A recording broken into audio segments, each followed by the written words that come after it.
Պետական բյուջեի միջոցներով ճանապարհային դեպարտամենտ հիմնադրամի պատվիրակությամբ հիմնանորոգվում է հանրապետական նշանակության կարևոր ճանապարհահատվածի H1 վերինպտղնու տրանսպորտային հանգույց ջրաբեր Հրազդան-Հրազդանի քրեակատարողական հիմնարկ հանրապետական նշանակության ավտոճանապարհի մոտ 5 կիլոմետր հատվածը։ Ճանապարհը սկիզբ է առնում վերինպտղնի Աբովյան բալահովիտ հատվածից։ Ծրագրի շրջանակում տեղադրվում են նոր ջրահեռացման համակարգեր, ամբողջությամբ փոխվում են ջրահեռացման խողովակները, հիմնանորոգվում են նաև մայթերը, պայմանագրի արժեքը 2 միլիարդ 76 միլիոն դրամ է, փոխանցում են մարզպետի աշխատակազմից։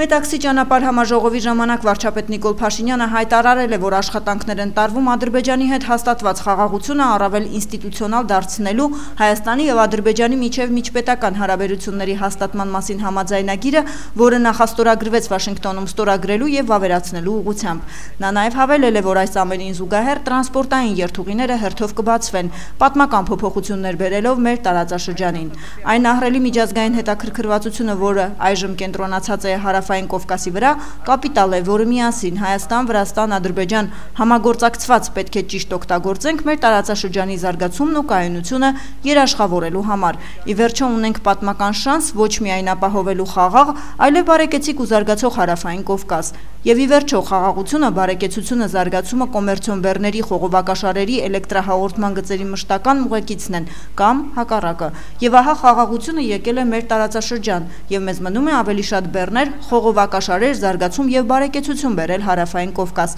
ինչը ավելի կամրապնդի խաղաղությունը, ինչն էլ իր հերթին կմեծացնի թե բարեկեցությունը, թե բեռների, թե զարգացման ծավալն ու տեմպը բոլորիս համար, եզրափակել է Փաշինյանը։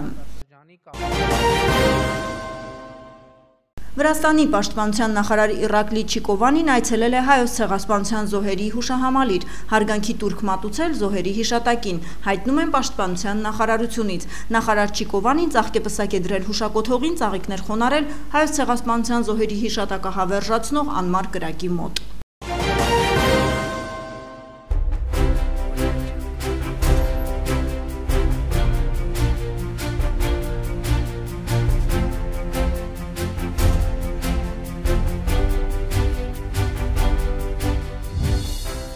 Շվեյցարիայում կայացավ Միջխորհրդարանական միության 151-րդ վեհաժողովը։ Ժնև մեկնեց ազգային ժողովի նախագահ Ալեն Սիմոնյանի գլխավորած պատվիրակությունը։ Միջազգային այս կազմակերպությանը մեր երկիրն անդամակցում է 1995-ից։ Համամարտկային հարցեր, գործընկերային կապեր ու աշխարհաքաղաքական զարգացումներ։ Այս հարցերն են, որ միավորում են անդամ երկրների խորհրդարանականներին։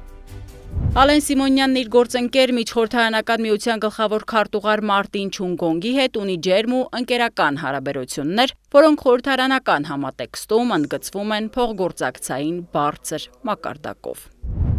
151-րդ վեհաժողովը մեկնարկեց քննարկումներով, որոնց շրջանակում էլ մեր երկրի ազգային ժողովի նախագահը միջազգային իր գործընկերներին դիմեց ելույթով։ Առանցքում տարբեր երկրներում տեղի ունեցած ճգնաժամային իրավիճակներն ու հումանիտար կոլապսներն էին, որոնց առերեսվելու ցավոք դեռ այսօր էլ առերեսվում են մի շարք երկրներ։ Հայ ժողովրդի համար այս ընդհանուր քննարկման թեմայի կարևորությունը դժվար է գերագնահատել։ Հեղինակավոր կառույցի ամբիոնից շեշտեց Ալեն Սիմոնյանն ու դրվագ ներկայացրեց մեզ հայերիս պատուհասած աղետալի իրողությունները։ Ազգային ժողովի նախագահը նախ խոսեց 1988-ի Սպիտակի երկրաշարժից, որը խլեց տասնյակ հազարավոր կյանքեր եւ 100 հազարավոր մարդկանց թողեց անօթևան։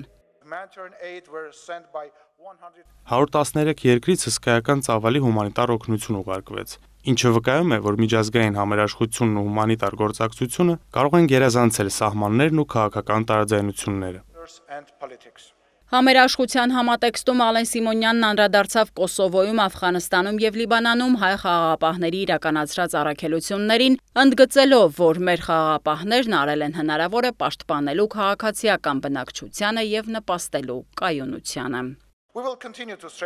Մենք կշարունակենք ամրապնդել մեր մարդասիրական կարողությունները եւ ընդլայնել պաշտպանությունն այնտեղ, որտեղ անհրաժեշտ է։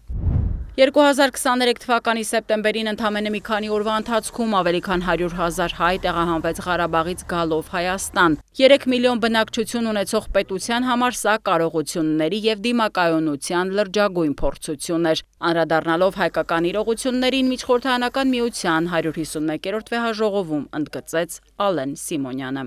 Կացարան, առողջապահական կրթական ծառայություններ եւ աշխատանք տրամադրելով Հայաստանի կառավարությունն արձագանքեց տեղի ունեցածին կարեկցանքով եւ վճռականությամբ։ Այս փորձառությունը ցույց տվեց, որ նույնիսկ փոքր երկրները առաջնորդվելով սկզբունքներով կարող են իրականացնել մարդասիրության այս տեսլականը, որը ներշնչված է մեր վեհագույն իդեալներով։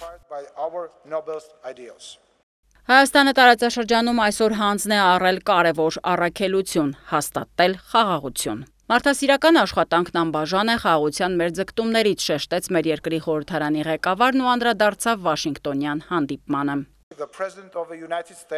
Ամերիկայի Միացյալ Նահանգների նախագահի մասնակցությամբ Հայաստանի եւ Ադրբեջանի առաջնորդները ստորագրեցին համատեղ հռչակագիր, որը կարևոր քայլ էր տասնամյակներ տևած հակամարտության եւ տառապանքների դադարեցման հարցում։ Նույն օրը Հայաստանի եւ Ադրբեջանի արտաքին գործերի նախարարները նախաստորագրեցին խաղաղության եւ միջպետական հարաբերությունների հաստատման մասին համաձայնագրի տեքստը։ Ներկայացնելով Վաշինգտոնում կայացած հանդիպման արդյունքները Ալեն Սիմոնյանը փաստեց։ Հայաստանը կաշխատի Միացյալ Նահանգների եւ փոխադարձաբար համաձայնեցված երրորդ կողմերի հետ, ապահովելով TRIP-ի միջազգային խաղաղության եւ բարգավաճման Թրամփի ուղու նախաձեռնության իրականացումը։ TRIP-ի ենթակառուցվածքային նախագիծը բխում է Հայաստանի տեսլականից։ Իր հռչակած խաղաղության խաչմերուկ ծրագրի միջոցով ապահովելու անխափան տարածաշրջանային հաղորդակցությունը, նախատեսելով երկաթուղու զարգացում, ինչպես նաև մայրուղիների, խողովակաշարերի, էլեկտրահաղորդման գծերի եւ կապի մալուխների կառուցման հեռանկար Հայաստանի, Ադրբեջանի եւ հարակից երկրների միջև։ Այս ամենով հանդերձ Ալեն Սիմոնյանը շեշտեց, որ Ադրբեջանում պահվող անձանց հարցը դեռևս լուրջ մարդասիրական խնդիր է, որը պետք է լուծում գտնի։ Մենք ձգտում ենք գերեվարված անձանց հնարավորինս շուտ ազատ արձակմանը եւ վերամիավորմանը իրենց ընտանիքների հետ։ Մեկ այլ կարևոր հումանիտար առաջնահերթություն է բազմաթիվ անհետ կորած անձանց ճակատագրի պարզաբանումը։ Մենք գիտենք, որ Հայաստանը միայնակ չէ ավելի մարդասիրական աշխարհ կառուցելու պայքարում, այս ձևակերպմամբ շարունակեց իր ելույթը ազգային ժողովի նախագահը։ Ուկրաինայից մինչև Գազա, Սուդանից մինչև Հայիթի, մեր աչքերի առջև տեղի են ունենում մարդասիրական ճգնաժամեր։ Քաղաքացիական անձիկ, կանայք, երեխաներ, տարեցներ շարունակում են կրել տառապանքի բեռը։ Այս ողբերգությունները մեզ համար անհապաղ հիշեցում են այն մասին, որ մեր պարտականությունը մարդկային արժանապատվության պաշտպանությունն է։ Մենք հավատում ենք, որ մարդու իրավունքները համընդհանուր են, եւ որպես այդպիսին, դրանց պաշտպանությունը երբեք չպետք է ընտրողական լինի։ Երկխոսությունն ու խաղաղությունը այլընտրանք չունեն եւ պետք է փոխարինեն անհամաձայնությանն ու պատերազմին, պետք է լինի կարեկցանք, այլ ոչ թե անգործություն։ Այս սկզբունքների պահպանումը մեր համատեղ պատասխանատվությունն է։ Շնորհակալություն։ Վեհաժողովի շրջանակում եղան նաև հանդիպումներ։ Առաջինը Դանիայի պատվիրակության ղեկավար Սյորեն Սյոնդերգարդի հետ է։ Անդրադարձ կատարվեց երկու երկրների խորհրդարանական համագործակցության զարգացմանն ու հայ-դանիական հարաբերություններին վերաբերող հարցերի։ Ազգային ժողովի նախագահը մանրամասներ ներկայացրեց Հայաստանի եւ Ադրբեջանի միջև հաստատված խաղաղության գործընթացից, գործընկերոջ ուշադրությունը հրավիրեց Ադրբեջանում գտնվող գերիների եւ ապօրինի պահվող անձանց խնդրին, կարեւորելով անհետ կորած համարվողների հարցը։ Քննարկվեցին նաև Հայաստան-Եվրամիություն հարաբերություններին վերաբերող հարցեր։ Միջխորհրդարանական միության 151-րդ վեհաժողովի շրջանակում հաջորդիվ կայացավ նաև ազգային ժողովի նախագահ Ալեն Սիմոնյանի եւ Ադրբեջանի խորհրդարանի նախագահ Սահիբա Գաֆարովայի հանդիպումը։ Խոսնակները ողջունեցին Վաշինգտոնում ձեռք բերված պայմանավորվածությունները եւ հարաբերությունների կարգավորման ուղղությամբ իրականացվող քայլերը։ Խորհրդարանների ղեկավարներն ընդգծեցին կառուցողական երկխոսությունը շարունակելու կարևորությունը եւ պատրաստակամություն հայտնեցին աջակցելու խորհրդարանական մակարդակում վստահության ամրապնդմանն ուղղված քայլերի իրագործմանը։ Արտերկիր կատարած ցանկացած այց Ալեն Սիմոնյանի համար ունի առանձնակի կարևորություն հայաստանյան օրակարգի առանցքային հարցերը բարձրացնելու եւ քննարկումներ իրականացնելու տեսանկյունից։ Այս համատեքստում մինչ Հայաստան վերադառնալ ազգային ժողովի նախագահը վեհաժողովի անդամ երկրների մի շարք գործընկերների հետ քննարկեց մեզ համար զգայուն հարցեր։ Եվրամիությունը աջակցում է Ադրբեջանի եւ Հայաստանի միջև խաղաղ կարգավորման ուղղությամբ ձեռնարկվող դրական քայլերին, այդ թվում Ադրբեջանի կողմից Հայաստան ապրանքների տարանցման բոլոր սահմանափակումների վերացմանը, հայտարարել է Հարավային Կովկասում Եվրամիության հատուկ ներկայացուցիչ Մագդալենա Գրոնոն։ Ժնևում Ադրբեջանի եւ Հայաստանի խոսնակների հանդիպումը ոգեշնչող է։ Եվրամիությունը ողջունում է Շիրակ-Կարս երկաթուղային գծի վերականգնման վերաբերյալ Հայաստան-Թուրքիա հանդիպման նախապատրաստական աշխատանքները, ասել է Գրոնոն։ Նա նշել է, որ Երևանում նախատեսվում են կլոր սեղաններ քաղաքացիական հասարակության փորձագետների հետ եւ հայտնել Եվրամիության պատրաստակամությունը աջակցել երկրների միջև վստահության ամրապնդմանն ուղղված բոլոր նախաձեռնություններին եւ լրացուցիչ միջոցառումներին։ Հայաստանի ճարտարապետների պալատը հայտարարություն է տարածել, որտեղ նշված է, որ որոշվել է Հայոց ցեղասպանության հուշահամալիրում շինարարական աշխատանքները ժամանակավորապես դադարեցնել շինհրապարակի պատշաճ կահավորման եւ աշխատանքների անվտանգության ապահովման նպատակով։ Արթուր Թարխանյան կենտրոնը տարածել է հայտարարություն Հայաստանի ճարտարապետների պալատի անունից, որը չի համապատասխանում իրականությանը։ Հակառակը պալատի խորհրդում քննարկումների արդյունքում կայացվել է սկզբունքային որոշում ձեռնպահ մնալ հարցի հանրայնացումից, համարելով այդ ճանապարհը անարդյունավետ, իսկ մասնագիտական տարակարծությունների քննարկումները շարունակել եւ անհրաժեշտության դեպքում ընդունելի լուծումներ որոնել, բացառապես մասնագիտական գործընկերային դաշտում ներգրավելով բոլոր կողմերին։ Եղեռնի հուշարձանի վերանորոգման աշխատանքների վերաբերյալ քննարկումները Հայաստանի ճարտարապետների պալատում սկսվել են հանրային մտահոգությունների վերաբերյալ առաջին իսկ ահազանգերից անմիջապես հետո։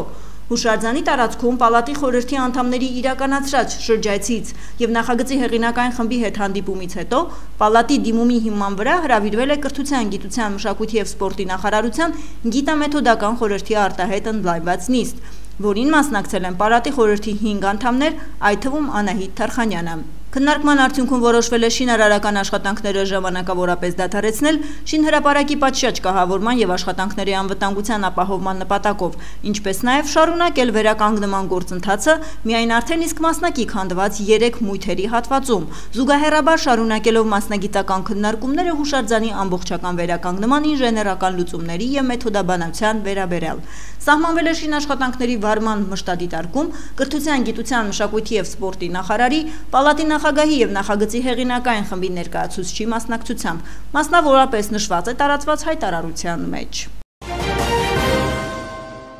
Ներքին գործերի նախարար Արփինե Սարգսյանը հոկտեմբերի 17-ին ընդունել է ՄԱԿ-ի Պարենի համաշխարհային ծրագրի հայաստանյան գրասենյակի տնօրեն եւ ներկայացուցիչ Լեյլա Մելիուհին։ Նախարար Սարգսյանը նշանակման կապակցությամբ շնորհավորել է նրան եւ հույս հայտնել, որ նրա նշանակումը համագործակցության ընդլայնման խթան կհանդիսանա, ընդգրկելով նոր ուղղություններ։ Կարևորելով գրասենյակի հետ աղետների ռիսկի կառավարման ոլորտում ձևավորված արդյունավետ գործընկերությունը, Արփինե Սարգսյանը մատնանշել է համատեղ աշխատանքներն ու առաջիկա ծրագրերը։ Նախարարը ներկայացրել է աղետների ռիսկի կառավարման 2023-2030 թվականների ռազմավարությունը, 2023-2026 թվականների գործողությունների ծրագիրը եւ սահմանված գերակայությունները։ Գրասենյակի տնօրենը ներկայացրել է ՄԱԿ-ի Պարենի համաշխարհային ծրագրի 5-ամյա ռազմավարությունը, կարևորելով պարենային անվտանգության ապահովման եւ աղետներին դիմակայելու կարողությունների ամրապնդման ուղղությամբ կատարվող աշխատանքները։ Քննարկվել են նաեւ փրկարարծառայության վերափոխման տեսլականի, ծառայողների կարողությունների զարգացման, ներքին գործերի նախարարության պետական ռեզերվների գրասենյակի գործառույթներին առնչվող հարցեր։ Կարևորվել է հանրային իրազեկումների միջոցով բնակչության պատրաստվածության համակարգի բարձրացման անհրաժեշտությունը։ Այդ համատեքստում ընդգծվել է կրթական բաղադրիչի շրջանում դպրոցներում իրականացվող աշխատանքների եւ երիտասարդների պատրաստվածության կարևորությունը։